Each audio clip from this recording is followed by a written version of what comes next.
warahmatullahi wabarakatuh. Perkenalkan, kami dari kelompok 2 pada kali ini akan menjelaskan mengenai sistem dunia Wallerstein dan posisi Nusantara dalam sejarah maritim. Kelompok kami yang beranggotakan Andrea Sihombing, Rahma Fahira, dan Syafira Nurhaliza.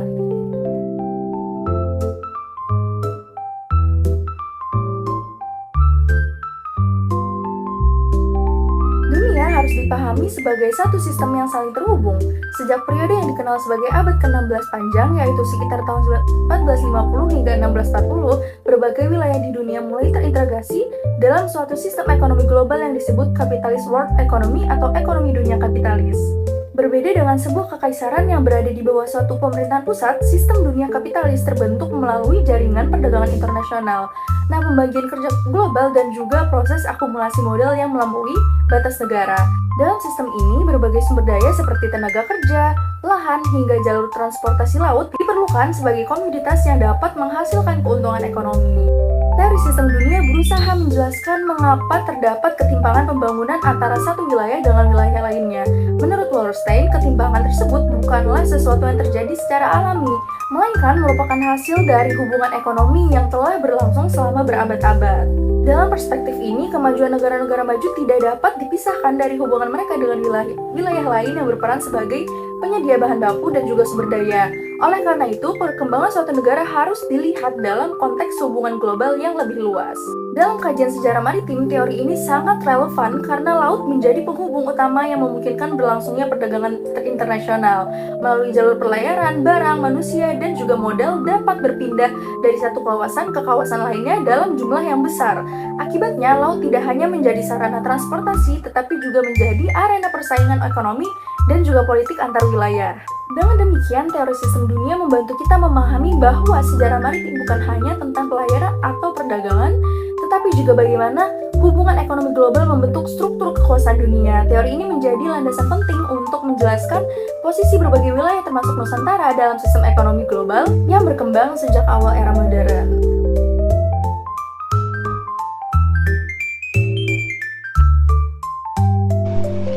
Halo teman-teman, saya Syafira. Pada bagian kali ini, saya akan menjelaskan konsep utama dari teori sistem dunia.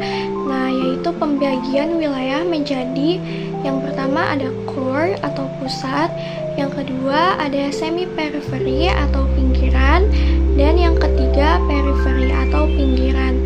Nah, menurut Wallerstein, sistem ekonomi dunia itu memiliki struktur yang bersifat hierarkis.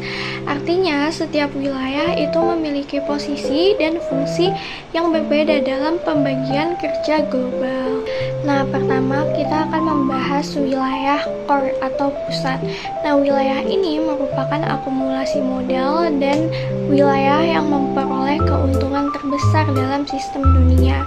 Nah, negara-negara core itu memiliki teknologi yang maju, produktivitas yang tinggi, ekonomi yang beragam, serta institusi negara yang lebih kuat dibandingkan dengan wilayah lainnya.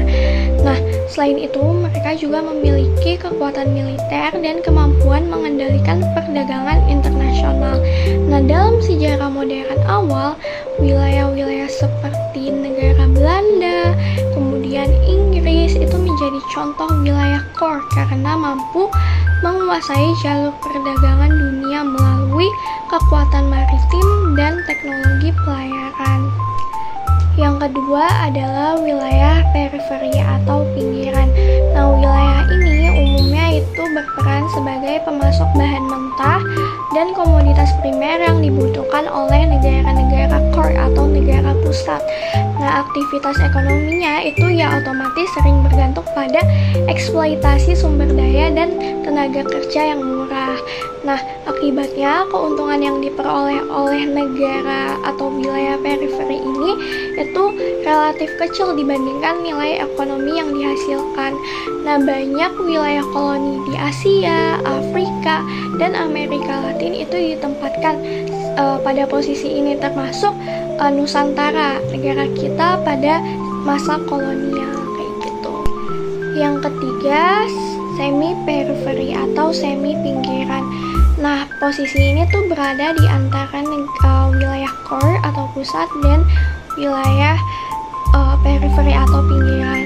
Nah, wilayah semi-periferi ini itu memiliki sektor perdagangan dan industri yang lebih maju atau lebih berkembang dibandingkan negara-negara periferi atau pinggiran, tetapi masih memiliki ketergantungan terhadap sistem ekonomi global gitu. Nah, perannya ini seringkali menjadi penghubung antara wilayah pusat atau wilayah core dengan wilayah pinggiran atau wilayah periferi, sehingga membantu menjaga stabilitas dalam sistem dunia. Nah, hubungan ketiga wilayah tersebut itu berlangsung melalui mekanisme yang disebut unequal exchange atau pertukaran yang tidak setara. Nah, negara-negara core itu mengekspor barang manufaktur dan produk bernilai tinggi, sedangkan di sisi lain itu negara atau wilayah periferi itu mengekspor bahan mentah dengan nilai tambah yang rendah. Akibatnya itu sebagian besar keuntungan ekonomi mengalir ke wilayah pusat atau ke wilayah core saja kayak gitu. Nah, dalam konteks maritim itu penguasaan laut menjadi faktor penting yang menentukan posisi suatu wilayah. Nah, negara-negara core itu mampu mengendalikan perdagangan, pelabuhan strategis, dan jaringan pelayaran internasional, sehingga dengan kontrol tersebut mereka tuh dapat mempertahankan dominasi ekonomi sekaligus memastikan aliran sumber daya dari wilayah pinggiran atau wilayah periferi menuju wilayah pusat mereka sendiri atau wilayah core. Nah, jadi konsep core, semi-periferi, dan periferi itu menunjukkan bahwa sistem ekonomi dunia itu tidak berjalan secara setara gitu. Nah, melainkan membentuk hubungan ketergantungan yang menghasilkan keuntungan lebih besar bagi wilayah pusat dibandingkan wilayah lainnya.